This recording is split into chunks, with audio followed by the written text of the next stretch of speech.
Kita nggak ingin lagi misalnya ada kepala dinas di daerah nih misalnya. Oh, lo mau jadi kepala dinas karena umur lo masih 30 tahun, nanti dulu deh, lo belum memenuhi syarat gitu. Yang mau kita dorong adalah percepatan akselerasi pergantian regenerasi. Ini yang kita lihat dari simbol seorang Gibran. Terlepas, gue selalu bilang dalam beberapa kesempatan diskusi, terlepas dari kontroversinya, terlepas dari proses kontroversinya seperti apa. Lu meniadakan bupati yang 27 tahun. Lu meniadakan puluhan anak muda lain yang bukan anak siapa-siapa, yang mendapatkan posisi itu dengan keringatnya, perjuangannya, pengorbanannya, sakitnya dan sebagainya. Pertanyaan anak muda yang betul, anak muda yang hebat, bukan pewaris tapi perintis. Nggak ada loh, bukan dia dong, bukan pelapor tapi pelopor. Itu anak muda kita harapkan. Kita mau tanya, bukan anak muda yang kemudian masuk mendapatkan kesempatan karena merubah peraturan. Jangan, man. Sekarang gue masuk jadi presiden paling buruk. Kenapa narasi ini tidak muncul pada saat kita ingin mendorong misalnya si A menjadi bupati?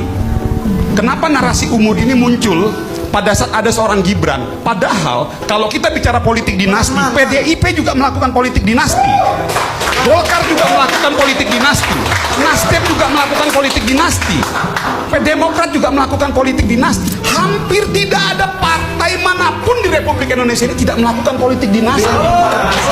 Kenapa narasi politik dinasti itu muncul pada saat ada satu orang yang notabene dia adalah anak presiden? Tapi kenapa narasi politik dinasti itu tidak muncul pada saat ada anak ketua umum berkeinginan menjadi calon presiden, calon wakil presiden? Poinnya adalah bahwa dalam setiap situasi tentunya ada pro dan kontra, tapi bagi kita Partai Golkar ingin melihat ada hope dan kesempatan ruang yang besar yang ingin kita jadikan seorang Gibran sebagai simbol pendobrak regenerasi itu. Lalu lu punya anak, lalu anak lu mencalonkan diri menjadi bupati, apakah itu politik dinasti? Enggak, karena yang milih nanti rakyat. Lalu lu punya cucu, cucu lu mencalonkan diri menjadi anggota DPRD, apakah itu politik dinasti? Tidak, karena terus Gibran kan nanti dipilih oleh rakyat. Sebentar, karena yang memilih nanti adalah rakyat. Semakin tercabik-cabik lagi ketika nama anak muda itu digunakan untuk menjustifikasi perubahan undang-undang.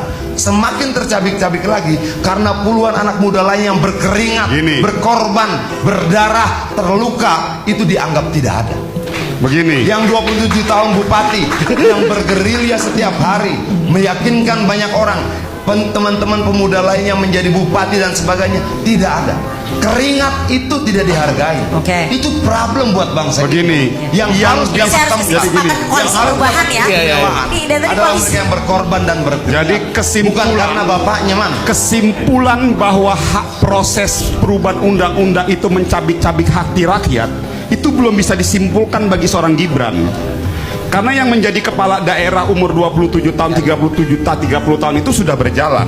Yang berhak dan menyimpulkan bahwa proses ini dianggap oleh rakyat tidak baik ataupun benar ataupun apapun itu nanti tanggal 14 Februari. Iya, betul. Apa? Betul. Oke. Apa? Bang Adian boleh bicara seperti itu. Kita semua boleh menyimpulkan seperti itu setelah 14 Februari. Bukan dong. Hari ini tidak ada satupun yang boleh menyimpulkan bahwa ada proses perjalanan ketidakadilan dalam sebuah proses perubahan Mahkamah Konstitusi.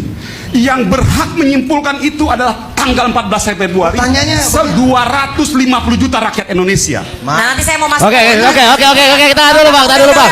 Tahan dulu. Oh, Sebentar.